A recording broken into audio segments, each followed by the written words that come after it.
మహాదేవుడును మన రక్షకుడైన యేసుక్రీస్తు వారి పవిత్రమైన నామంలో ఈ ఆరాధనలో పాలు పొందులు పొందిన మీ అందరికీ వందనాలు. అందరికీ వందనాలండి. అందరికీ వందనాలు. ఈ రాత్రి బైబిల్ గ్రంథంలో నుంచి ఒక చక్కటి అంశాన్ని మనం నేర్చుకుందాం.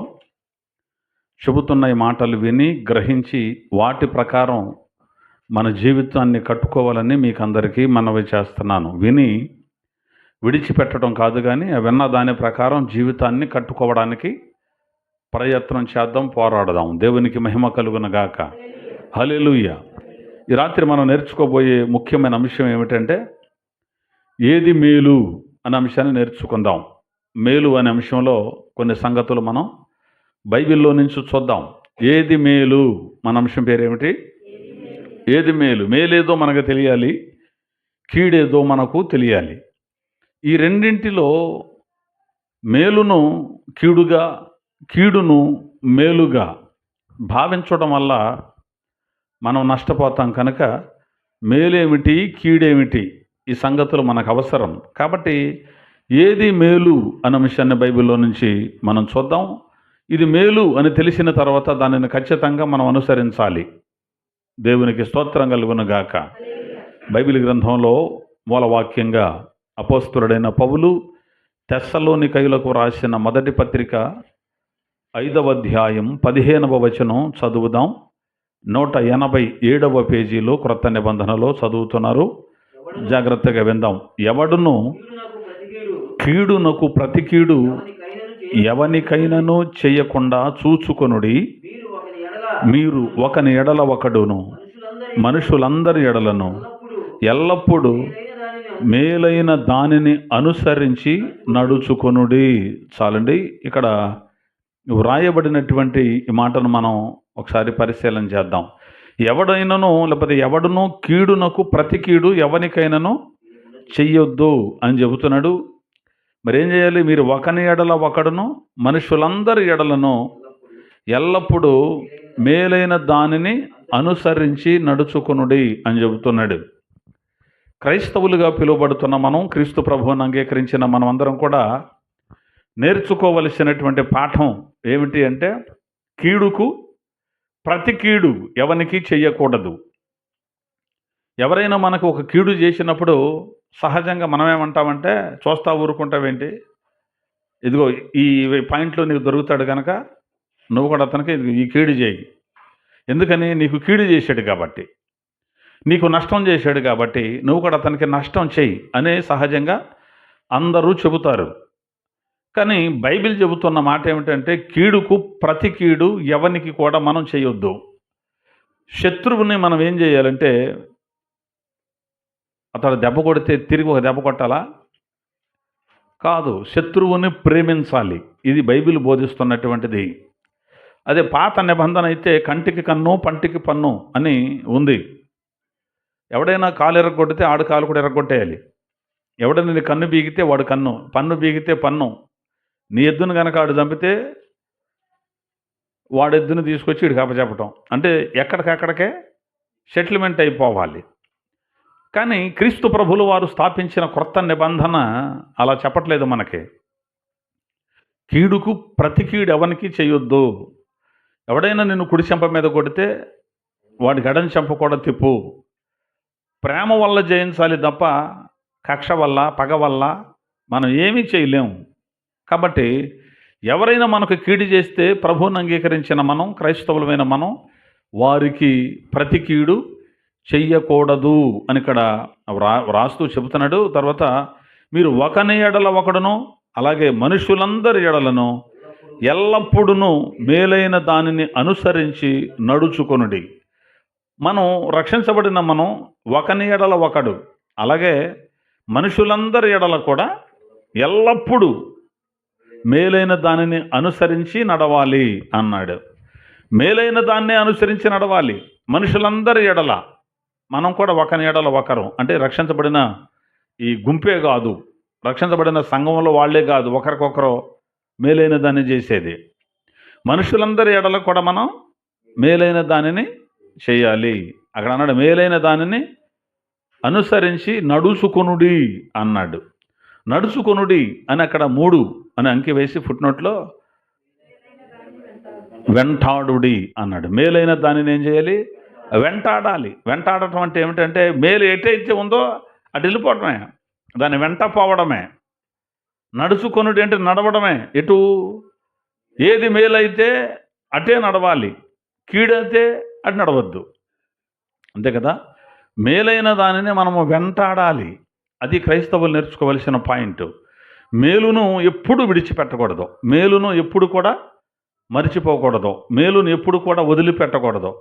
మేలును మనం వెంటాడుతూ దాని వెంటే నడుస్తూ ఉండాలి అని బైబిల్లో రాయబడింది. కాబట్టి కీడును కాదు మనం వెంటాడవలసింది, అనుసరించవలసింది మేలును మనం వెంటాడాలి. దేవునికి స్తోత్రం కలుగునుగాక. అయితే ఇప్పుడు ఎంతకు కీడు అంటే ఏమిటి? అది ఎక్కడి నుంచి వస్తుంది అసలు?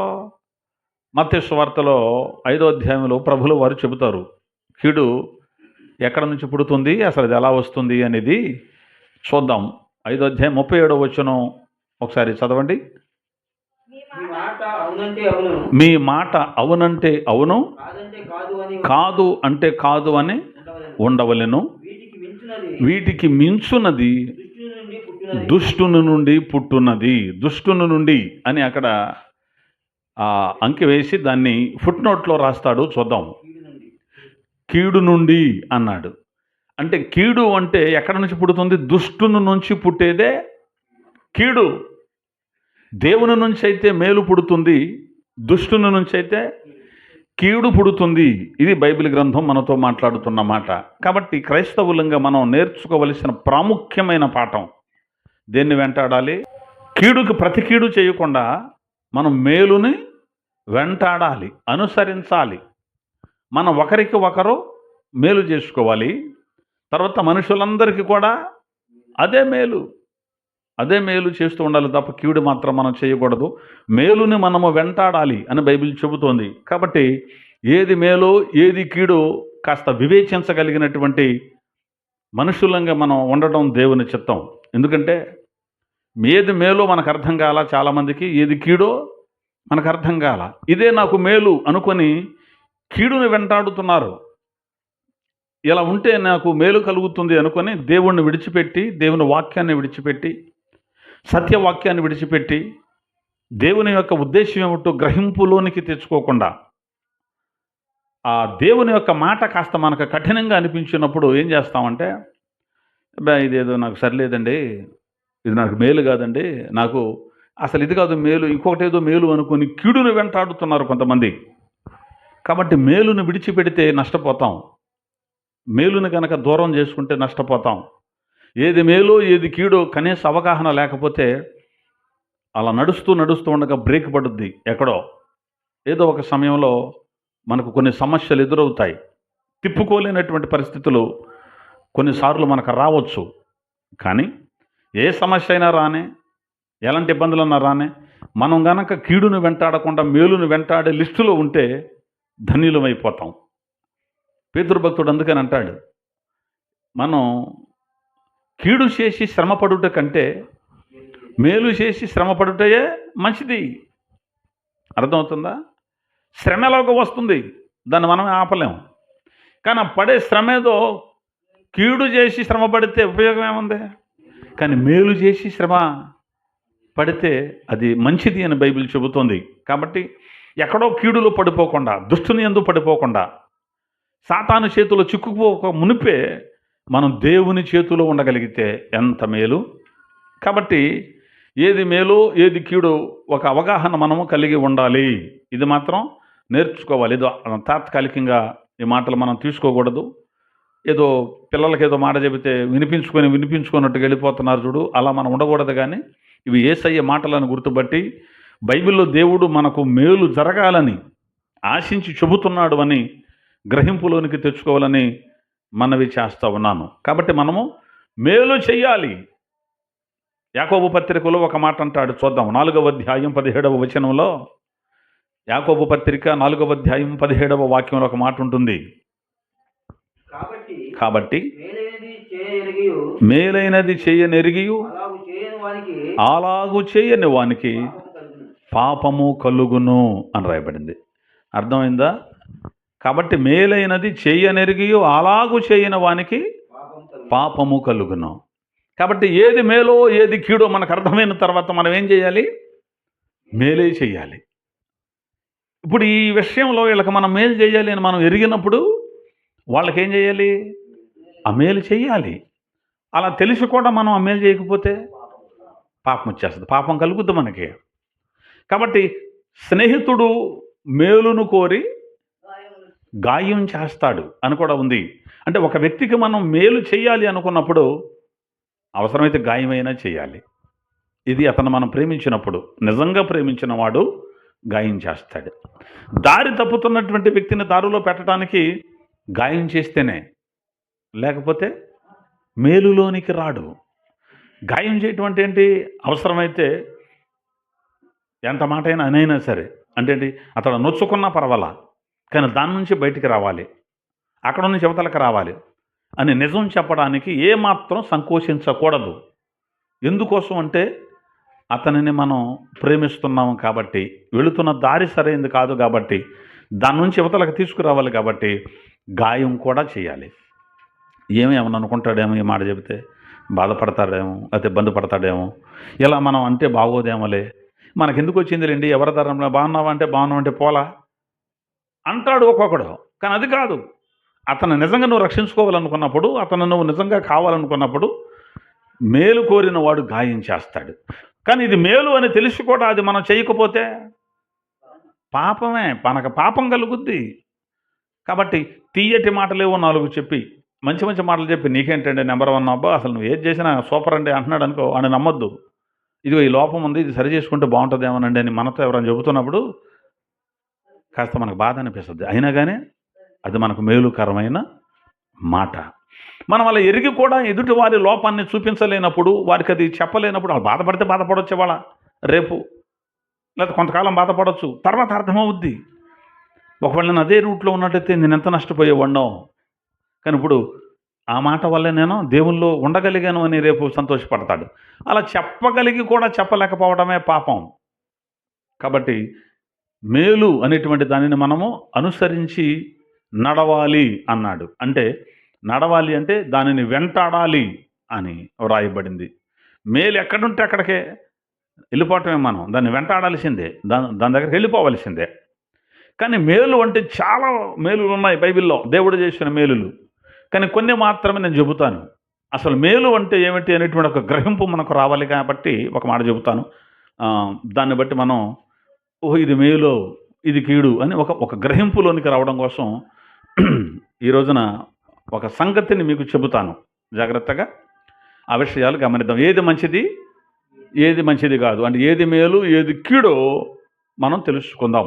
మొదటిగా చూద్దాం, ప్రసంగి గ్రంథము 7వ అధ్యాయం మొదటి వచనాన్ని చదువుదాం. ప్రసంగి గ్రంథము 7వ అధ్యాయం మొదటి వచనం. సుగంధ తైలము కంటే మంచి పేరు మేలు.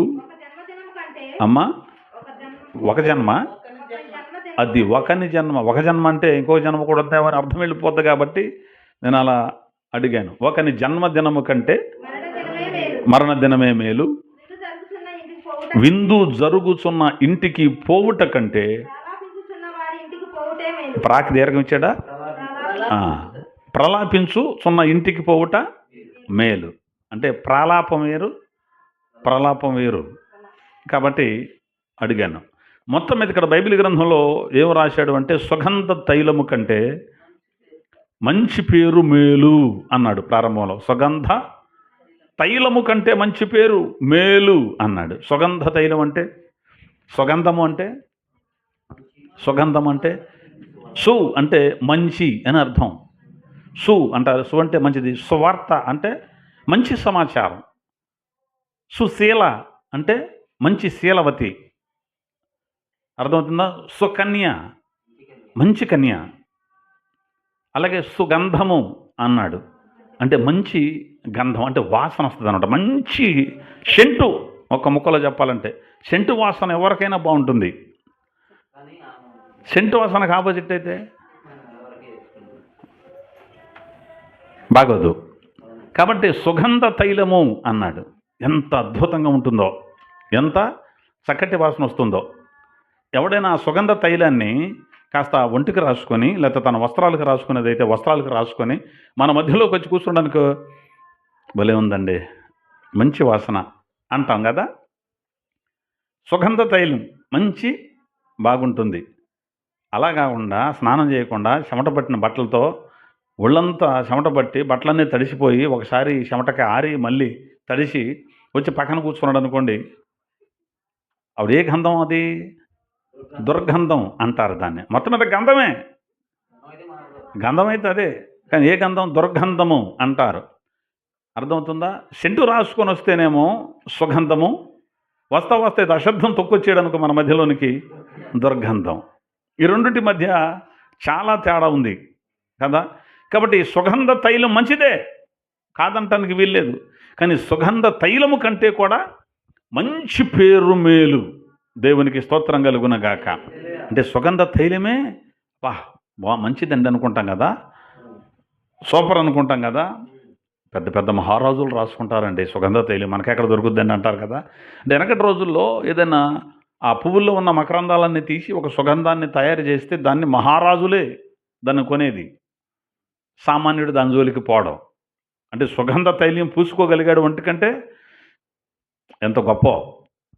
కానీ ఆ సుగంధ తైలం రాసుకొని వెళ్తుంటే అబ్బా నెంబర్ 1 వాళ్ళకేంటండి సెంటు పట్టుకొని తిరుగుతారండి వాళ్ళకేంటండి అనుకుంటారు. కానీ దానికంటే మంచి పేరు మేలు. ఎందుకురా సెంటు రాసుకు తిరుగుతున్నాడు, వాయమన్న పేరు లేదు అడిగి రాశాడు సెంటు, కానీ వాడు సొంట అన్నాం మనకు ఉపయోగం లేదు.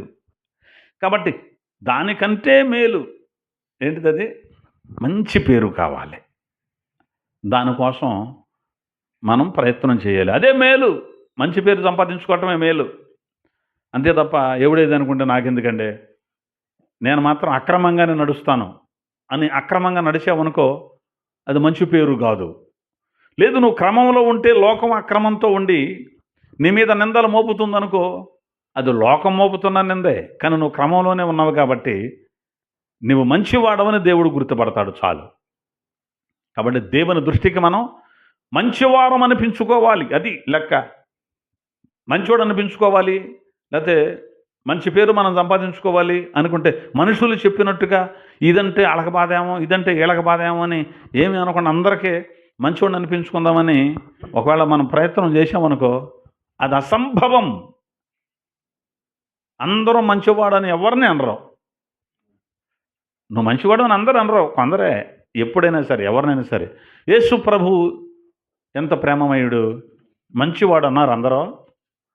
మంచివాడు అని అనుకుంటే సిలువ ఎందుకు వేసేవాళ్ళు. కాబట్టి ఎవరితోనూ మంచి అనిపించుకోవడానికి మనం ప్రయత్నం చేయకూడదు. దేవునితో మంచి అనిపించుకోవడానికి ఎంతమంది అతను చెడ్డోడన్నా పర్వాలా. కాబట్టి అలాంటి మంచి పేరు మనము సంపాదించుకోవడమే మనకు మేలు. సామెతల గ్రంథంలో ఒక మాట ఉంటుంది, 3వ అధ్యాయంలో. సామెతల గ్రంథము 3వ అధ్యాయం 3వ వచనం నుండి చూద్దామా. 3వ అధ్యాయం 3వ వచనం నుండి, దయను సత్యమును ఎన్నడును నిన్ను విడిచిపోనియొద్దు, వాటిని కంఠభూషణముగా ధరించుకోవాలి. నీ హృదయము అను పలక మీద వాటిని వ్రాసుకోవాలి. అప్పుడు ఎప్పుడట దయను సత్యాన్ని ఎప్పుడు దూరం చేసుకోకుండా వాటిని హృదయమైన పలక మీద రాసుకొని కంఠభూషణంగా ధరించుకొని వాటిని పోనీయకుండా జాగ్రత్త చేసుకుంటే అప్పుడు దేవుని దృష్టి యందును మానవుల దృష్టి యందును నీవు దయనుంది మంచివాడవని అనిపించుకుందవు. దేవునికి మహిమ కలుగునగాక. ఒక వ్యక్తి మంచివాడు అనిపించుకోవాలి, మంచి పేరు సంపాదించుకోవటం మేలు అని మనం అనుకున్నప్పుడు ఆ మంచి మనకు ఎలా వస్తుంది అంటే దయను సత్యాన్ని మనం వదిలిపెట్టకూడదు. దయ సత్యము ఆ 2 పదాలు వాడాడు అక్కడ. దయ అంటే కృప కలిగి ఉండాలి, సత్యము అంటే నిజం చెప్పుటలో వెనకాడకుండా ఉండాలి. అంటే నిజం చెప్పమన్నారు కదని దూషించుకుంటా ఎప్పుడు వాళ్ళని ప్రేమించకుండా ఉండటం కాదు, కటిక్కి తెగొట్టిపా నీతో నా పని అంటాం కాదు. వాళ్ళు చేస్తున్నటువంటి తప్పును ఖండించాలి, వాళ్ళ మీద దయ కలిగి ఉండాలి. ఎందుకు ఖండించావు? తప్పును తప్పుగా ఖండించాం, కానీ అతన్ని కాదు మనం ద్వేషించింది, అతనిలోని తప్పును ద్వేషించాలి. పాపిని ద్వేషించకూడదు, అతనిలో ఉన్న పాపాన్ని మాత్రమే ద్వేషించాలి. అతను మనకు కావాలి, అతను మనం కాపాడుకోవాలి, అతను మనం రక్షించుకోవాలి. కాబట్టి ఈ తేడా మనం కలిగి ఉండాలి. దయ మాత్రం ఉండాలి, కఠిన ఆత్మలాగా ఉండకూడదు. సత్యాన్ని మాత్రం చెప్పకుండా ఉండకూడదు. మళ్ళీ అంటే నిజం చెబితే బాధే, అవునా కదండి? నిజం చెబితే బాధే, అయినా కానీ చెప్పకుండా ఉండకూడదు. నిజం చెప్పాలి, దయను కూడా చూపించాలి. వీటిని వదిలిపెట్టకుండా ఎక్కడ రాసుకోమన్నాడు? హృదయం అనే పలక మీద వాటిని రాసుకుంటే అప్పుడు నీవు దేవుని దృష్టికి, మనుషుల దృష్టికి మంచివాడు అనిపించుకుంటావు. అందుకే వాక్యాన్ని చదవాలి, వాక్యాన్ని వినాలి, వాక్యానుసారంగా నడవాలి.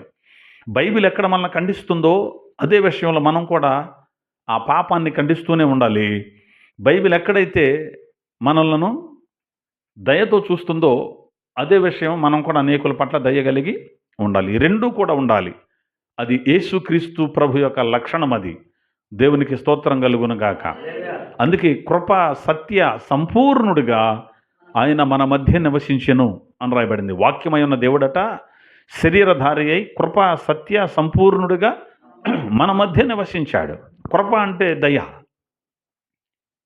అర్హత లేని వాడికి కల్పించే అర్హత. అలాగే సత్యము 100%, కృప 100%. ఈ రెండు కలిగి ఆయన ఉన్నాడు.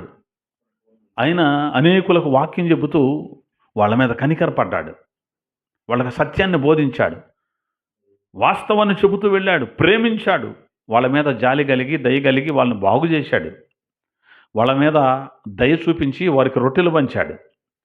వారికి ఏది అవసరతలు ఉన్నాయో అవన్నీ దేవుని ద్వారా మీరు పొందుకోవచ్చు. కాకులను చూడండి, అవి వెత్తవు, కోయవు, కొట్లలో కూర్చుకోవు, కానీ దేవుడు వాటిని పోషిస్తున్నాడు కనుక మిమ్మల్ని కూడా పోషిస్తున్నాడని దయగల మాటలు చెప్పాడు ఆయన. ద సేమ్ టైం వేషధారులైన శాస్త్రులారా, పరిసయ్యులారా, మీరు సున్నం కొట్టిన సమాధులు అన్నాడు. పైకెత్తి తెల్లగా కనపడుతున్నారు, లోపల చచ్చిన వానితో ఎముకలతో కుళ్ళుతో కంపు కొడుతున్నారు. మీరు ఏదో పైకి మాత్రం దేవుని పిల్లల్లాగా కనపడుతున్నారు, కానీ లోపల పరిస్థితి ఏంటి? కంపు. మీరు వేషధారులు, వాక్య విరోధులైన వేషధారులు మీరు అన్నాడు యేసుప్రభు. అదేమిటండి అంత కఠినంగా? మరి వాళ్ళ మొహం మీద మళ్ళీ పేరు చెప్పా, వేషధారులైన శాస్త్రులారా, పరిసయ్యులారా, మీరు సున్నం కొట్టిన సమాధులు అన్నాడు. పరలోకపు తాళపు చెవి మీరు ఎత్తుకుపోయారు, మీరు వెళ్ళరు, ఎల్లుండి మీరు వెళ్ళనివ్వరు. నిలువు టంగీలు ధరిస్తారు, సంత వీధులు నిలబడతారు, వెళ్ళిపోయేళ్ళు వందనాలు చెప్పాలని ఊరుకుంటారు. భోజనాల కార్యక్రమం వచ్చినప్పుడు అగ్రపేటల్లో అందరితో పాటు కూర్చోరు, అగ్రపేటల్లో మీరు కూర్చోవాలనుకుంటారు అని యేసుప్రభు మోమాటం లేకుండా మాట్లాడాడు. అంటే ఈ రెండు కూడా క్రీస్తు తత్వం. ప్రేమించడం, తప్పుని ఖండించడం యేసుక్రీస్తు తత్వం అది. కాబట్టి మనం కూడా ఏమి నేర్చుకోవాలి అంటే దయను సత్యమును కంఠభూషణంగా ధరించుకోవాలి, అంటే ఒక ఆభరణంలాగా ధరించుకోవాలి. తర్వాత హృదయం అనే పలక మీద రాసుకోవాలి. అప్పుడు మనం దేవుని దృష్టికి, మనుషుల దృష్టికి మంచి వాళ్ళం అని అనిపించుకుంటాం. తర్వాత ఇంక మంచి అంటే ఏమిటి? చాలా ఉన్నాయి బైబిల్లో. ఇంకొక మాట చూపిస్తాను. మంచి అంటే ఏమిటో ఇంకొకటి చూపిస్తాను. అపోస్తలుల కార్యాల గ్రంథం 10వ అధ్యాయం 33వ వచనం. అపోస్తలుల కార్యాల గ్రంథము 10వ అధ్యాయం 33వ వచనం చూద్దాం. వెంటనే నిన్ను పిలిపించి తిని నీవు వచ్చినది మంచిది. చాలు. ఇక్కడ నీవు వచ్చినది మంచిది అని ఇక్కడ కొర్నేలి అని అతను చెబుతున్నాడు. ఎవరినో పిలిపించారట, ఆయన వచ్చాడట, ఆయన రావడం మంచిదట ఇంటికి. ఎవరైనా అంటే పేతురు అనే దైవజనుడు, దేవునికి మహిమ కలుగును గాక. పేతురు అనే దైవజనుడు ఇంటికి రావడం మంచిది అని చెబుతున్నాను అక్కడ. అంటే దైవజనుడు ఇంటికి రావడం మంచిదా చెడదా? మంచిది. దైవజనుడు ఎక్కడ కాలు మోపుతాడో అక్కడ శుభము కలుగునగాక అని బైబిల్ చెబుతోంది. ఏ ప్రాంతంలో, ఏ స్థలంలో, ఏ గృహంలో, ఏ ఏరియాలో దైవజనుడు పాదం మోపితే ఆ గృహానికి మీరు వెళ్ళేటప్పుడు, ఆ ఇంటికి మీరు వెళ్ళేటప్పుడు ఏం చెప్పమన్నాడంటే శుభము కలుగునగాక అనమన్నాడు యేసయ్య. ఒకవేళ అక్కడ అశుభం ఉంటే దేవుడు దాన్ని తొలగించి వీరు కాలు మోపిన విధానాన్ని బట్టి, వారిని చేర్చుకున్న దాన్ని బట్టి దేవుడు అక్కడ శుభకార్యం జరిగిస్తాడు, శుభం జరిగిస్తాడు, అంటే మేలు చేస్తాడు. ఇది మనం గుర్తుపెట్టుకోవాలి, అది మంచిది. కాబట్టి దయను సత్యాన్ని ఎన్నడూ విడిచిపెట్టకుండా కంఠభూషణంగా హృదయమైన పలక మీద రాసుకొని వాక్యానుసారంగా బ్రతకడమే కాదు, దైవజనుడిని మన ఇంటికి చేర్చుకోవడం కూడా చాలా మంచిది. ఎందుకంటే దైవజనుడు వచ్చి అక్కడ బోధ చేసిన తర్వాత ఆ కుటుంబం అంతా రక్షణలోనికి వెళ్ళిపోయింది. కొర్నేలి ఇంటి వారి బంధువులందరూ కూడా కొర్నేలి ఆయన్ని పిలిపించి ఏం చేశాడు? అయ్యగారి కోసం ఆయనే కూర్చోలేదు, ఆ ఇంటి చుట్టుపక్కల వాళ్ళని, చుట్టాలని, బంధువుల్ని, నెలవైన వారిని, తెలిసిన వాళ్ళందరూ, అయ్యా మా ఇంటికి పాస్టర్ గారు వస్తున్నారు రండి, మా ఇంటికి దైవజనుడు వస్తున్నాడు రండి. ఎందుకమ్మా? ఎందుకు దైవజనుడు? ఎందుకయ్యా? ఆయన ఏదో చెబుతారు రండి, ఆయన చెప్పేది ఇందురు కానీ ఆయన ఇంటికి పిలిపించుకున్నారు. దైవజనుడు రావడం మంచిది. ఆయన వచ్చాడు, వాక్యాన్ని చెప్పాడు, అక్కడ ఉన్న వారందరూ ఆత్మతో నింపబడ్డారు, అందరూ రక్షించబడ్డారు. అదే మంచిది. దేవునికి స్తోత్రం కలుగునగాక. దైవజనుడు వస్తే ఏం చెబుతాడు? వాక్యమే చెబుతాడు. అంతే తప్ప వాళ్ళు అట్లాంటి ఎందుకు ఊరుకున్నావు, వీళ్ళు ఎట్లా ఎందుకు ఊరుకున్నావు, ఈసారి కత్తిపట్టుకెళ్ళేది అంటే నేను చూసుకుంటానులే, నాకు ఎస్ఐ గారు తెలుసు, సిఐ గారు తెలుసు, నాకు తెలిసిన లాయర్ ఉన్నాడు, నేను సంప్రదిస్తాను అంటాడా? గొడవ పెడతాడా? పెట్టడా? కాబట్టి మంచి పేరును సంపాదించుకోవడమే మేలు. ఏ పేరు? మంచి పేరు సంపాదించుకోవడం మేలు. దైవజనుడు రావడం మంచిది. అయితే దైవజనుడు అంటే అందరూ దైవజనులు కాదు, ఇది గుర్తుపట్టాలి. నేను ఇందాకే చూశాను ఒకటే, ఒక ఆయన 500 నోటు చూపిస్తూ, ఒక దైవజనుడు, మీరు పలానా రోజున మనకి పలానా చోట మీటింగ్ ఏర్పాటు చేసాం, ఆ ప్రార్థనకు వచ్చే వాళ్ళందరూ 500 రూపాయల నోటు పట్టుకొని రండి, నేను ప్రార్థన చేస్తాను 500 నోటుకి, అది తీసుకుని వెళ్ళిపోండి మీ ఇంటికే, ఆ 500 నోటు మీ ఇంట్లో పెట్టుకోండి, నేను అభిషేకించిన, నేను ప్రార్థన చేసిన ఆ నోటు మీ దగ్గర ఉంటే ఇక 500 నోట్ల మీద నోట్లు, నోట్ల మీద నోట్లు, కోట్లు సంపాదిస్తారు మీరు అన్నాడు. తర్వాత ఇది 500 నోటు ఈయన అభిషేకించి పంపిస్తాడంట. తర్వాత 2026వ సంవత్సరం క్యాలెండర్, ఇదిగో ఈ క్యాలెండర్ని నేను అభిషేకిస్తున్నాను, ఇదిగో మా ఫ్యామిలీ ఫోటో కూడా ఉంది, ఇది మీరు తీసుకెళ్ళి మీ ఇంట్లో పెట్టుకుంటే ఈ సంవత్సరం అంతా మేలు వెంబడి మేలు, ఆశీర్వాదాలు వెంబడి ఆశీర్వాదాలు మీకు వస్తాయి. ఇంకా పనికాయనికి అది ఉంటే చాలు, ఆ క్యాలెండర్ ఉంటే చాలు, దాని ఎగ చూసుకుంటూ కూర్చుంటే చాలు. క్యాలెండర్ ఎందుకు అసలు? మనకి డేటు చూసుకోవడానికి, తారీఖు ఎంతో చూసుకోవడానికి, అంతే కదా. అసలు ఇప్పుడు ఫోన్లో కనపడుతున్నాయిగా, ఆయన ఇవాళ తారీఖు తెలియదు ఎవడికి. సరే క్యాలెండర్ ఏదో ఉంటే ఉందనుకోండి, అదంటే ఇంట్లోకి వస్తే అభిషేకించబడిన క్యాలెండర్ అట, 500 రూపాయల కాగితం అభిషేకించి పంపిస్తున్నాడంట. అది మాత్రం మన దగ్గర ఉంచుకొని ఇంకొక 5 ఆయనకి ఇస్తే సరిపోద్ది. మళ్ళందరూ ఆయనకి డబ్బులు ఇవ్వాలి. ఎందుకు? అలాంటప్పుడు నేను అనేది ఏంటంటే, ఆయన దగ్గర ఉన్న వాటిని అభిషేకించి ఇంట్లో పెట్టుకున్నాడు అనుకో, వీళ్ళందరూ ఇచ్చే పనే ఉంది, అంతే కదా. మరీ ఇంత ఎర్రమేళాలు అయిపోయారండి జనం కూడా. అదే మరి వెళ్ళే జనానికి కూడా ఇంత ఎర్రి పప్పలు అయిపోయారేంటి, ఇంత తలకెళ్ళిన వాళ్ళు అయిపోయారేంటి. 500 రూపాయల కాగితాన్ని అభిషేకిస్తే అది పిల్లలను పెడద్దా? కాబట్టి అనరు. ఎందుకనరంటే కలిసి వస్తుందని, అయ్యగారు ఏదో దీవించాడని. అంటే అయ్యగారుల పిచ్చ ఉండకూడదు. దైవజనుడిని చేర్చుకోమని బైబిల్ చెప్పింది కదా అని చెప్పి ఇట్లాంటి వాళ్ళని ఎవరిని పడితే వాళ్ళని ఇంటికి చేర్చుకోవడం వల్ల రక్షణ రాదు. అర్థమవుతుందా? కాబట్టి ఒకటి, సుగంధ తైలము కంటే మంచి పేరు మేలు అన్నాడు. రెండోది ఏమన్నాడు? ఒకని జన్మదినము కంటే మరణ దినమే మేలు అని బైబిల్ చెబుతోంది. అంటే పుట్టిన రోజు కన్నా చచ్చిపోయిన రోజు మేలు. చచ్చిపోయిన రోజు మేలు అంటారా? ఇప్పుడు చాలామంది నోట ఏమంటాం మనం? ఆ కీడులో ఉండారండి, కీడు వచ్చిందండి వాళ్ళకి. కీడు వచ్చిందా అంటే ఏమొచ్చినట్టు? ఇప్పుడు చచ్చిపోయారు కాబట్టి కీడు అంటున్నారు. దేవుడు ఏమంటున్నాడు? మేలు, మరణ దినమే మేలు. మరి కీడు అంటారేమిటి? అంటే దేవుని కంటే ఎక్కువ తెలుసు అన్నమాట మనకి. కీడు అంటున్నారు అంటే అంతే కదా దాని అర్థం. మనిషి చనిపోతే కీడా? కీడు గుడ్డ అని ఒక వస్త్రానికి కూడా అదే పేరు పెట్టారు. కీడు గుడ్డ అయిపోతే బలివాడురా దేని దానికే వెళ్ళాలి. అరే ఎందుకు వచ్చింది రా గుడ్డ, అక్కడ పడేసి వస్తే మనకి ఎందుకు వచ్చింది, లేనిపోయింది మళ్ళీ వస్తుంది. అబ్బో చాలా మంది చూసేమిలే, ఊహను పెట్టారు పెద్దవాళ్ళు. ఊరికి పెట్టారో డబ్బులకి పెట్టారో తీసి పక్కన పెట్టు, దేవుడు ఏం చెబుతున్నాడు అనేది క్రైస్తవులంగా మనం అది గమనించుకోవాలి. చనిపోతే అది మేలు, కీడు కాదు. మరి కొంతమంది ఏదో కార్యక్రమం పెట్టుకొని ఆ రోజు వరకు కూడా వాళ్ళు అటు వెళ్ళకూడదు, వీళ్ళు ఇటు వెళ్ళకూడదు, ఎక్కడికి వెళ్ళకూడదు, వాళ్ళు ఇంట్లోనే ఉండాలి అంటుంటారు కొంతమంది. కీడుగా మళ్ళీ కీడు వచ్చిన వాళ్ళు తిరగకూడదు అటు ఇటు. మరి కీడు ఎప్పుడు పోద్ది అంటే అందరికి కడుపు నిండా పోబెట్టిన రోజున పోద్ది. అందరికీ మొత్తానికి పిలిచి పోబెట్టమనుకో, అప్పుడు ఆ దెబ్బతో కీడు పోయినట్టే. అంటే ఈ కీడు ఎందుకంటే వీళ్ళకే ఏదో ఒకరోజు ఏర్పాటు చేసుకొని మొత్తం ఇంత పోబెడతానికి అనమాట. కాబట్టి అంతే, కీడు లేదు, వీడు పుల్లికి తింటే సరిపోద్ది కీడు. మళ్ళీ చిన్న ఇస్తరాకు మనకెళ్ళే మర్చుకోకూడదు. కీడు చిన్న ఇస్తరాకు ఎదురు తిరిగి అంటే ఎదురుగా మడచాలి. అదే పెద్ద శాస్త్రం చదివిన వాళ్ళలాగా పాపం తెలియకుండా పిల్లలేదని ఇటు మడిచారు అనుకో, ఫస్ట్లో తెలియదు కదా, రై ఎవడ బేరీడే, అరే అటుమాడు, ఎందుకు తాత, అరే ఎందుకు తాత, మొన్న దినం పోయి అటుమాడవాలరా, ఇటు మడవకూడదంట, నాకు తెలియదులే నాడు అటు నేర్చుకుంటాడు. రేపు వీడు ఇంకో చోటకి వెళ్ళి ఆ తెలవనోడు ఇవ్వడం లోపలికి మరుతాను, రాయ్ అటుమాడవరా అంటారు. సమాధి చేసేటప్పుడు పొర్రపాటును తూర్పుగా తలబెట్టి పనవరుగా కాళ్ళు పెట్టి సమాధి చేశారనుకో, ఎవరు చెప్పారు మీకు? పనవరుగా తలకాయ పెట్టి తూర్పుగా కాళ్ళు పెట్టి సమాధి చేయాలరా అంటారు కొంతమంది. మరి కొంతమంది తూర్పుగా పెట్టాలరా తల, పనవరుగా పెట్టాలంటారు మరి కొంతమంది సంఘస్థులు. ఎందుకంటే యేసుప్రభు తూర్పు నుంచి వస్తాడు రేపు వచ్చేటప్పుడు. ఇట్ట అనుకుంటా తూర్పు నుంచి పనవరుగా ఇట్ట అనుకుంటా వెళ్ళేటప్పుడు తలకాయ ఉండదంట, తలే కదా పట్టుకు లేపేది.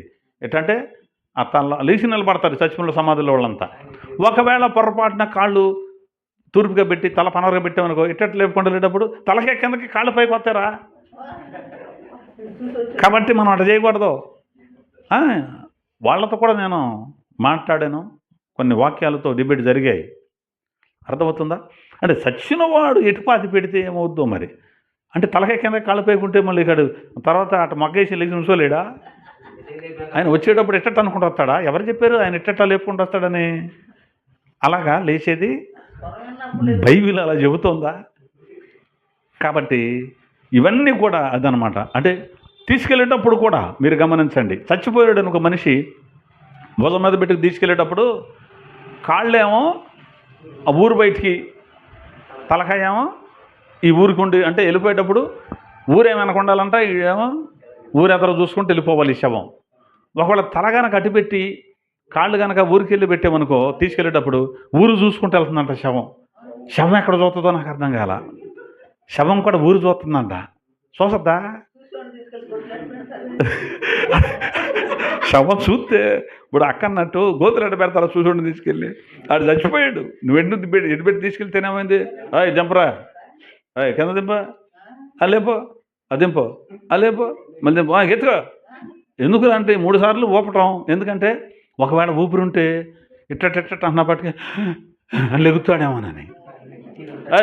దింప, పిల్లరా నాన్న చుట్టూరు తిరిగి 3 సార్లు పిల్లు, లెగుతాడంట. పిలిస్తే వారణ లేకటం చల్లకుండా, పిలవరా అడిగి పిస్తాను కాళ్ళు తెలవక నాన్న, గట్టిగా పిలువ అటు నానా అంటాం, అప్పుడు వాడు లెగుతాడు. అసలు ఎంత పిచ్చతనం, వాళ్ళు లెగుతూ ఉంటారా? ఎంత భయపడ్డారు. యేసు ప్రభు శవాన్ని తీసుకెళ్తున్నప్పుడు పాడిని ముట్టాడట, ఆయన వాడు లేచి కూర్చొని మాట్లాడుతుంటే వాళ్ళు ఎంత భయపడ్డారు లోకాస్వార్తలో వ్రాయబడింది.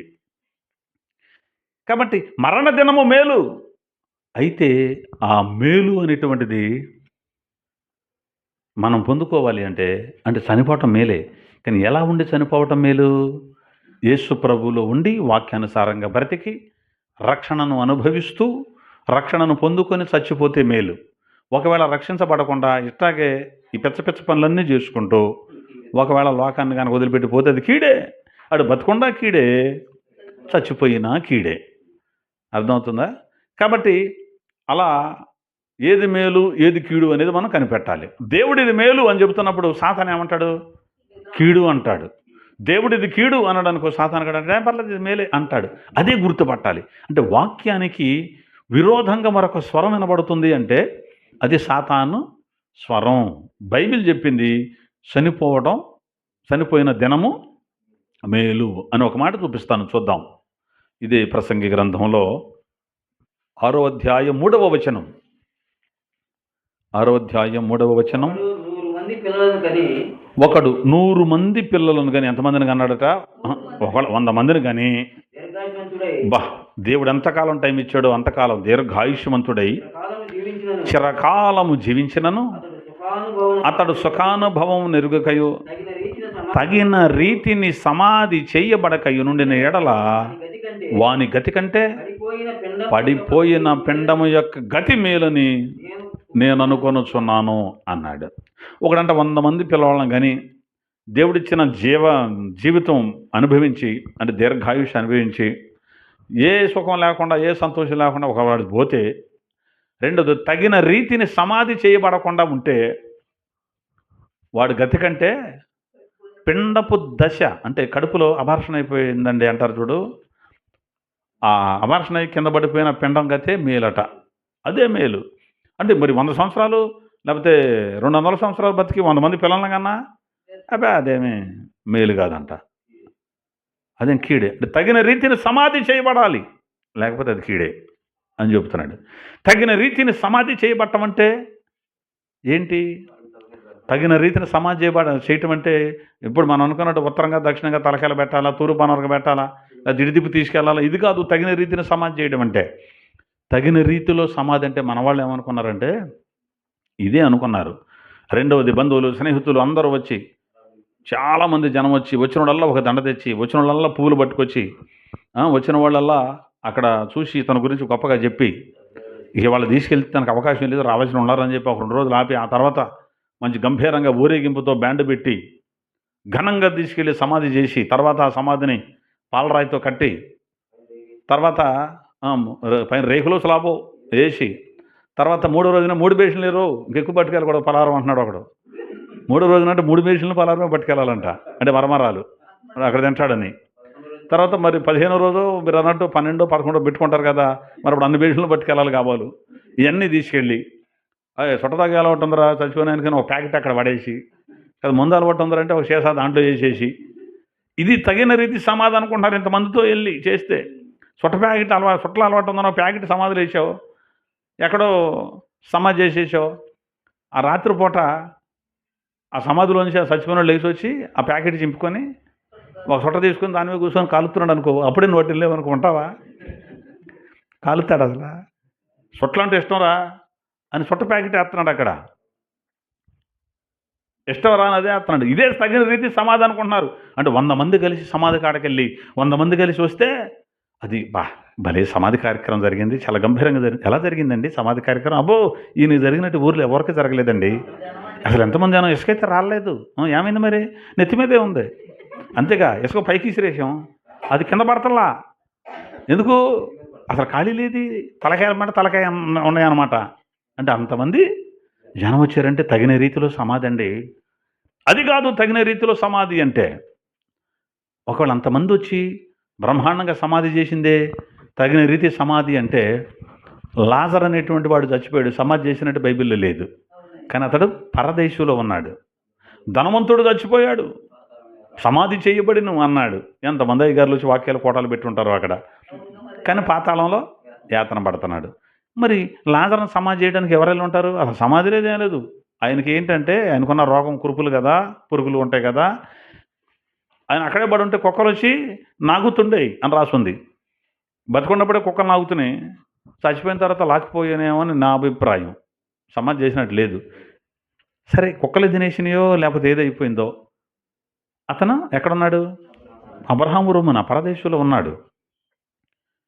మరి తగిన రీతి సమాధి అంటే మనం అనుకుంటున్నట్టు అది కాదు. ఎక్కువ జనం హంగు ఆర్భాటం కాదు. యేసు ప్రభువే చచ్చిపోయాడు. ఎంతమంది ఉన్నారు సమాధి చేయడానికి? శిష్యులు ఉన్నారు. ఎటులాడు బారిపోయారా? యేసేపు తెగించాడు. యేసేపు అక్కడ ఉన్న తర్వాత రాత్రిపూట సాటుకు వచ్చి వాక్యాలు యేసుప్రభు దగ్గర నేర్చుకుంటున్నాడు ఒక ఆయన.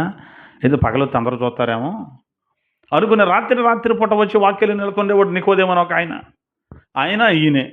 తర్వాత ఆడవాళ్ళు ఉన్నారు, ఒక 2-3. వాళ్ళు ఆ సమాధి చేసి వెళ్ళిపోయారు. మరి ఏమంటాం మనమైతే? మరి 10 మంది కూడా లేరు రా శవం ఏమంటే?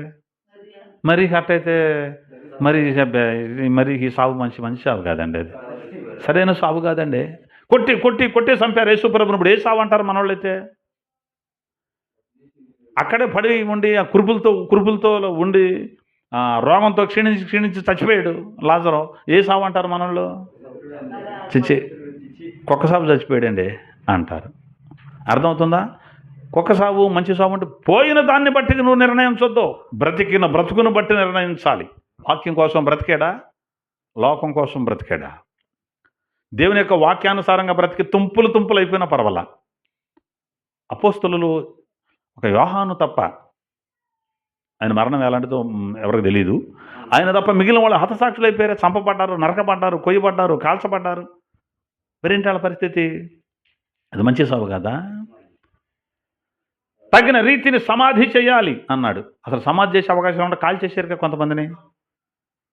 కాబట్టి ఏది మేలు అంటే తగిన రీతిని సమాధికి చేరడమే మేలు. అంటే సమాధికి అంటే చచ్చిపోయే లోపు మనం ఎలా బ్రతికాం అన్నదే తగిన రీతిలో సమాధి చేయబట్టం అంటే.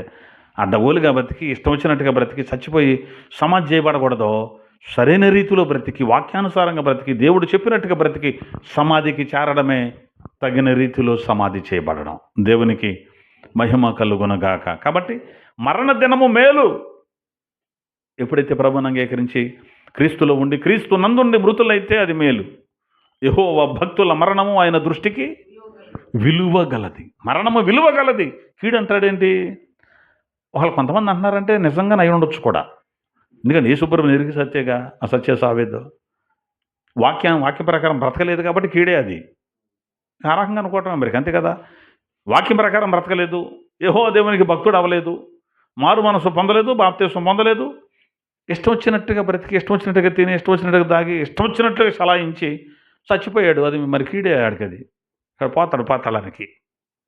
అయితే ఇప్పుడు ఇక్కడ ఒక విషయం, చనిపోయిన తర్వాత ఏ కూటమి పెట్టి పరలోకం వెళ్ళిపోయాడని మేము నమ్ముతున్నాం అంటారు కదా. పరలోకం ఇంతవరకు ఎవరు వెళ్ళలేదు అని మనం చెబుతున్నాం. ఎందుకు చెబుతున్నాం అంటే మాట యోహాను సువార్తలో 3వ అధ్యాయంలో ఉంది ఆ మాట. ఎందుకంటే పరలోకము నుండి వచ్చిన వాడును పరలోకానికి వెళ్ళిన వాడును ఆయనే అని ఉంది. ఇంకెవరు వెళ్ళాల. కాబట్టి ఎవరు పరలోకం వెళ్ళాల. అయితే ఇంకొక అభిప్రాయం కూడా ఉంది, చెబుతాను. అది అభిప్రాయం, అది ఖచ్చితంగా అదే అని నేను చెప్పట్లా. మరొక అభిప్రాయం ఏంటంటే ఒక యేసుప్రభువే కాదు, హనోకు, మోషే, ఏలియా వీళ్ళు కూడా పరలోకం వెళ్ళారు అనేటువంటిది ఒక అభిప్రాయం. ఎందుకని వీళ్ళు పరలోకం వెళ్ళారు అని అంటున్నారు అంటే, ఇప్పుడు చనిపోయిన వాడికేమో సమాధి చేశారు, సమాధి శరీరం సమాధిలో మట్టి అయిపోయింది, ఆత్మ ప్రాణం పరదేశికి వెళ్ళింది. కానీ హనోకు చచ్చిపోలా, శరీరంతోనే ఎత్తబడ్డాడు. ఏలియా ఆరోహణం, ఆయన కూడా శరీరంతోనే వెళ్ళిపోయాడు. మోషే చచ్చిపోయాడు, సమాధి కూడా చేయబడ్డాడు. కానీ మోషే తిరిగి మళ్ళీ బ్రతికాడు. మోషే తిరిగి బ్రతికాడని మీరు ఎట్లా చెప్తారు అంటే, ఇప్పుడు అంశం అది కాదు కాబట్టి దాని జోలికి పోవట్ల. ఆయన తిరిగి బ్రతికాడు. నేటి వరకు ఆయన సమాధి ఎక్కడుందో ఎవరికి తెలియదు అని కూడా బైబిల్ చెబుతోంది. మరి సమాధి ఎవరు చేశారు? తెలియకపోతే సమాధి చేసినోడు కన్నా తెలియాలిగా. మనుషులు చేయలేదు సమాధి ఆయన్ని, అసలు సంగతి అది. మనుషులు సమాధి చేయలేదు కాబట్టి మనుషులు ఎవరికి తెలియదు. మరి ఎవరు సమాధి చేశారయ్యా? మరి అయ్యే దేవుని దూతలే సమాధి చేసేసారు. మళ్ళీ తర్వాత ఆ దేవుని దూతలు వచ్చి ఆయన పునరుద్ధానం తీసుకుపోయారు. అక్కడ పెద్ద గొడవ, ఆయన శరీరం గురించి అక్కడ పెద్ద పోట్లాట జరిగింది. కాబట్టి వీళ్ళు ముగ్గురు కూడా ప్రాణాత్మ శరీరాలతోనే దేవుని దగ్గరికి వెళ్ళారు కాబట్టి పరలోకం వెళ్ళుంటారు అభిప్రాయమే. లేదు పరదేశంలోనే వీళ్ళని కూడా ఒకసారి ఉంచాడు, ఎవరికి తెలుసు. కానీ మొత్తం మీద వీళ్ళు శరీరాలతో వెళ్ళారు, మిగిలిన వాళ్ళు ప్రాణాలతో ఆత్మతో వెళ్ళారు పరదేశికి. వాళ్ళ శరీరాలేమో మట్టి అయిపోయాయి, వీళ్ళ శరీరాలతో వెళ్ళారు. కానీ పరలోకమే వెళ్ళారు అనడానికి ఆస్కారం లేదు. ఒకళ్ళు వెళితే వెళ్ళి ఉండొచ్చు, అక్కడ ఉండటానికి దేవుడు అవకాశం ఇస్తే ఒకళ్ళు పరలోకంలో ఎక్కడ పక్కన ఉన్నారో, ఎక్కడ ఒక చోట స్థలం ఇస్తే ఉన్నారో తెలియదు, పరదేశంలో ఉన్నారో తెలియదు. అదొక అభిప్రాయం, ఇది మనం గుర్తుపట్టాలి. ఖచ్చితంగా పరలోకం వెళ్ళిపోయారండి చచ్చిపోయిన వాళ్ళని మనం ఈ సమాధి చేసిన వాళ్ళని అనటానికి వీలు లేదు. ఇదొకటి మనం బాగా గుర్తుపెట్టుకోవాలి. స్వర్గస్థులైనారు అని రాస్తున్నారు చూడు, అంటే వాళ్ళకి పాపం బైబిల్ తెలియదు కదా, అట్టగా రాసుకుంటారు. బైబిల్ చదివినోడైతే ఆ పదం రాయడు. స్వర్గస్థుడయ్యాడు, మహిమలోకి వెళ్ళిపోయాడు, ఎవరు చెప్పారు? మహిమలోకి అప్పుడే వెళ్ళిపోతారండి, స్వర్గంలోకి అప్పుడే వెళ్ళిపోతారండి, పరలోక ప్రవేశం అప్పుడే అయిపోయిందండి. వీళ్ళు వెళ్ళడానికి ఇంకా టైం ఉంది. ఒక్కడే వెళ్ళాడు, చచ్చిపోయి తిరిగి లేచిన యేసుక్రీస్తు ప్రభు.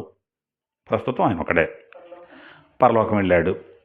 ఆయన పరలోకం వెళ్ళాడు అనడానికి బైబిల్లో బోర్డు రెఫరెన్స్లు ఉన్నాయి. అయితే మరి వీళ్ళు వెళ్ళారా లేదా అనేటువంటిది తెలియదు, కానీ మొత్తం మీద దేవుడు వారిని తీసుకుపోయాడు. మరి పరలోకంలో పెట్టాడా, పరదేశంలో ఏళ్ళం కూడా ఉంచాడో తెలియదు. అది ఒక విషయం మనం గుర్తుపట్టాలి. కాబట్టి మరణము మనకు మేలు.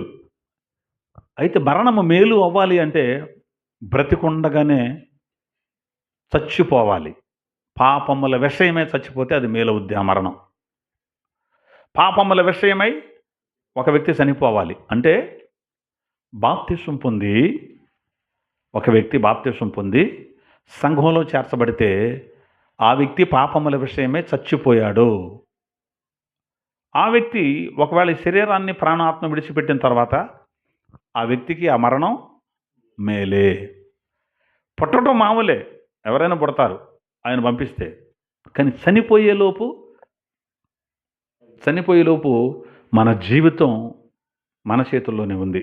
యేసులో ఉండి చచ్చిపోవాలా, పాపంలో ఉండి చచ్చిపోవాలా, అదే తగిన రీతిని సమాధి చేయబడే నిమిత్తం మనం బ్రతకాలి. అదే తగిన రీతి సమాధి అంటే. అంతేగాని కొవ్వొత్తులు గురించి అక్కడ పెడితే మంచిగా సమాధి, తగిన రీతి సమాధి, పాలరాయితో కట్టేది తగిన రీతి సమాధి అని కాదు. సమాధి చేసిన పర్వాలా, చేయకపోయినా పర్వాలా, శవం దొరికిన పర్వాలా, దొరకపోయినా పర్వాలా. కాబట్టి యేసులో ఉండి చనిపోవడమే మేలు. ఒకటి, సుగంధ తైలము కంటే మంచి పేరు మేలు.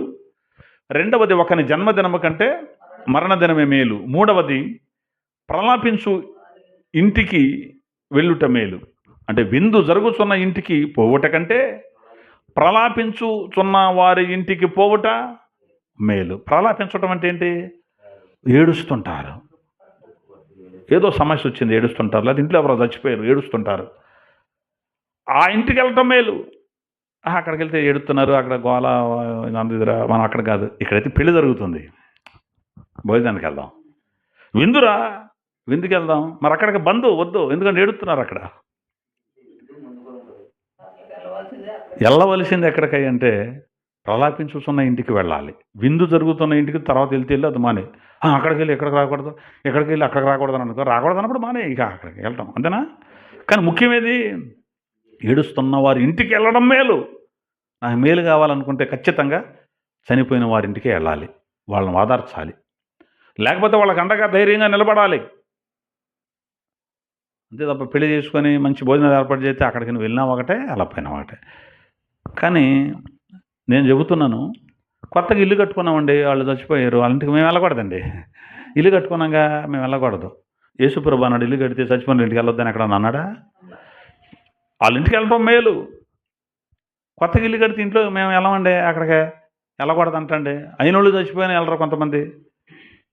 బైబిల్ని బట్టి చెబుతున్నాను, మన ఇంట్లో పెళ్లి జరుగుతోంది, ఇంకెవరో చనిపోయారు, మన ఇంటి వాళ్ళం కూడా వెళ్ళి అక్కడికి వెళ్ళి కనపడి ఆ చనిపోయిన వ్యక్తిని చూసి ఆ ఇంటి వారిని పరామర్శించి మళ్ళీ వచ్చి మన పెళ్లి కార్యక్రమం మనం చేసుకోవచ్చు, తప్పేమీ కాదు.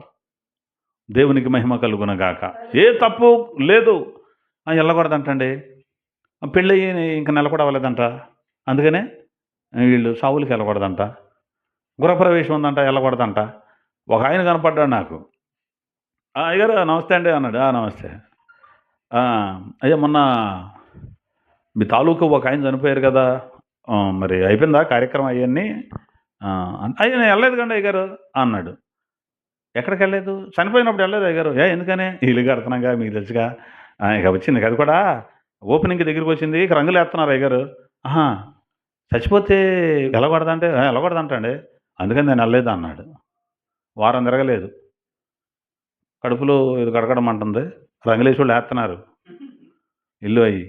సాయంత్రం కడుపులో ఎదుగు తేడాగా ఉందని చెప్పి వాళ్ళంతా వరండాలు కూర్చొని మాట్లాడుతుంటే నీళ్లు పట్టుకొని బాత్రూంలోకి వెళ్ళాడు, రాట్లా.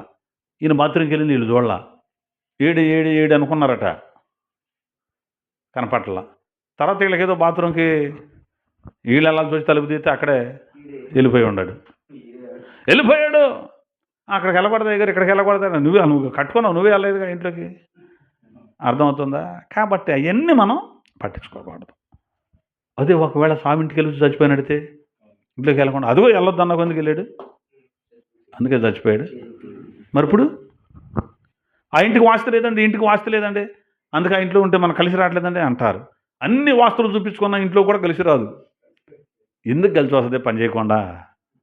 అర్థమవుతుందమ్మా? కాబట్టి మనం చేయవలసిన పని ఏంటంటే ప్రలాపించుతున్న వారింటికి వెళ్ళుట మనకి మేలు. మనిషి చచ్చిపోయిన తర్వాత సమాధి కార్యక్రమాన్ని అయిపోయిన తర్వాత మనం ఇంకేదో వాళ్ళ పేర మీదకి ఏదేదో ఎన్ని చేసినా అసలు వాళ్ళకి తెలవదిక. వాళ్ళ పేరు మీదుగా నువ్వు సంతర్పణ పెట్టినా వాళ్ళకి తెలవదు, వాళ్ళ పేరు మీదుగా నువ్వు బట్టలు పంచినా వాళ్ళకి తెలియదు. రెండవది, నీవు వాళ్ళ పేరు మీదుగా ఎంత మంచి కార్యక్రమాలు నువ్వు ప్రారంభించి చేసినా చనిపోయిన వ్యక్తికి ఉపయోగము ఉండదు. నువ్వు చేసిన దానిని బట్టి అతనికి ప్రమోషన్ అక్కడ లేదు. అతడు జీవించిన జీవితాన్ని బట్టే ఆధారపడి ఉంటుంది. అతడు పోయిన తర్వాత మనం పాడావుని తీసుకెళ్ళి ఎవరికైనా దానం చేసిన, అన్నం దానం చేసిన, లేకపోతే భూమి దానం చేసిన, వస్త్రాలు దానం చేసిన, 100 దానాలు వారి పేరు మీదకి చేసినా వారికి ప్రయోజనం ఉండదు, చచ్చిపోయిన వారికి. ఎందుకంటే వాళ్ళకి తెలియదు. చూద్దామా? ఆ మాట చూపించి ముగించేస్తాను, సమయం చాలా అవుతోంది. ప్రసంగి గ్రంథం 9వ అధ్యాయం, ప్రసంగి గ్రంథం 9వ అధ్యాయం 5వ వచనం చూద్దామా? 9:5 నుంచి చూద్దామా? బ్రతికి ఉండువారు తాము చత్తురని ఎరుగుదురు, అయితే చచ్చిన వారు ఏమియూ ఎరుగరు అన్నాడు. చచ్చిన వారట ఏమియూ ఎరుగరు అంటే వాళ్ళకి ఏమీ తెలియదు. ఇక చచ్చిపోయిన తర్వాత ఏమీ తెలీదు. ఇక్కడే తిరుగుతున్నాడండి, పలారం పెట్టలేదు అందుకే తిరుగుతున్నాడంట, బట్టలు పెట్టలేదంట అందుకే తిరుగుతున్నాడంట, జనం చేయలేదు అందుకే ఇక్కడెక్కడే తిరుగుతున్నాడు. అబ్బే అవన్నీ వాళ్ళకి అసలు తెలియదు. ఏమియూ ఎరుగరు, వారి పేరు మరువబడి ఉన్నది, వారికి ఇక ఏ లాభమును కలుగదు. ఏది వాళ్ళ పేరు మీదగా 100 చెయ్యకుపో, వాళ్ళకి నువ్వు చేసేదాన్ని బట్టి లాభమో లేదు, నష్టమో లేదు. వారి పేరు మరువబడి ఉన్నది, వారిక ఏ లాభము కలుగదు, వారిక ప్రేమింపరు. అమ్మ మా అబ్బాయి అని అక్కడుండో మా లాంగ్వేజ్ ప్రేమిస్తాడు అనుకుంటున్నారా? ఇటు తిరుగుకుంటా లేదు. వారికి ప్రేమింపరు, పగబెట్టుకొనరు. ఒకళ్ళు పగబెట్టుకొని పలానుడు మా శత్రు ఉన్నాడు ఆడిని పడతాను ఇప్పుడు వెళ్ళి ఆడు అంతే అంటే తెలుస్తానని పగబెట్టుకుంటాడా? పగ కూడా పెట్టుకోరట. అసూయ పడరంటే స్వప్నత్తానం కూడా అలా ఉండదేక. సూర్యుని కింద జరుగు వాటిలో దేని యందును వారికి ఎన్నటికి వంతు లేదు. అది బైబిల్ చెబుతున్న మాట. అంతే తప్ప ఈ కర్మకాండ జరిగించే వరకు ఎక్కడే తిరుగుతాడంట. 10 మంది చేతులు మనం కడిగించామో లేదా చూస్తాడంట. 10 మందికి చేతులు కనుక కడిగించకపోతే వాడు ఇక పరలోకం వెళ్ళడం, ఇక్కడే భూమి మీద తిరుగుతుంటాడు, దెయ్యం తిరిగినట్టు తిరుగుతుంటాడు, ఇక్కడే పీడించుకుంటూ తిరుగుతుంటాడు. ఇవన్నీ లేవు. అట్టంటే కత్తి పెట్టి మర్డర్ చేసాం ఒకడిని అనుకో, ఆడు చచ్చిపోయాక వాడు నిజంగా పగబడితే ఈయన ఏం చేయాలి? దీన్ని బట్టి పరిగెత్తుకుంటూ వెళ్ళి నీళ్ళలో దూకేసి ఆ దెయ్యం వదిలిపోతే వీడు చస్తాడుగా. ఇవన్నీ ఉండవు. అంటే దయ్యాలు లేవా? ఉన్నాయి, దయ్యాలు ఉన్నాయి. కానీ ఈడు దయ్యం అవ్వడం. చనిపోయిన వాడు వెంటనే పరదేశంలోకి వెళ్తాడు, లేదు పాతాళంలో ఉంటాడు. ఈ 2 ప్రాంతాల్లోనికి వెళ్ళిపోతాడు. ఇక్కడి భూమి మీద సూర్యుని క్రింద జరిగే దానిలో వాడికి వంతు లేదు. ఈ సూర్యుని క్రింద జరిగే దానిలో వంతు లేదు. అంటే సూర్యుని పైన జరిగే దానిలోనే ఇక్కడికి వంతు. అక్కడే దేవుడు అతన్ని ఏం చేయాలో అది చేస్తాడు. చనిపోయిన తక్షణమే డిక్లేర్ అయిపోద్ది పరదేశ పాతాళమా, మనం జీవించిన జీవితాన్ని బట్టి. అంతే తప్ప అతని పేరు మీదుగా మనమేదో మంచి చేస్తే మనం చేసిన మంచికి అతడు పరలోకం వెళ్ళడం. లేకపోతే తండ్రి అయ్యగారు అనుకో, ఈ కొడుకు ఎదవతనంగా తిరిగిపోయాడు అనుకో, అయ్యగారు కొడుకు కాబట్టి చేర్చుకుందాంలే రమ్మని దేవదూతలను తీసుకెళ్ళరు. ఎవరి పాపం వాళ్ళదే, ఎవరి పుణ్యం వాళ్ళదే. తండ్రులు ద్రాక్షలు తింటే పిల్లల పళ్ళు పులిస్తాయా అన్నాడు. కాబట్టి ఈ భూమి మీద ఉండగా మనం ఏది మేలు ఏది కీడో వివేచించుకోవాలి. మనం నేర్చుకున్న 3 మాటలు: సుగంధ తైలము కంటే మంచి పేరు మేలు, ఒకని జన్మదినము కంటే మరణ దినమే మేలు, విందు జరుగు ఇంటికి పోవుట కంటే ప్రలాపించుతున్న ఇంటికి పోవుట మేలు. ఇది మేలు అని బైబిల్ చెబుతుంది. మనం మాత్రం కీడు అనొద్దు. ఓకేనా? మరణ దినమే మేలు. చచ్చిపోతే వాళ్ళకి కీడు కాదు.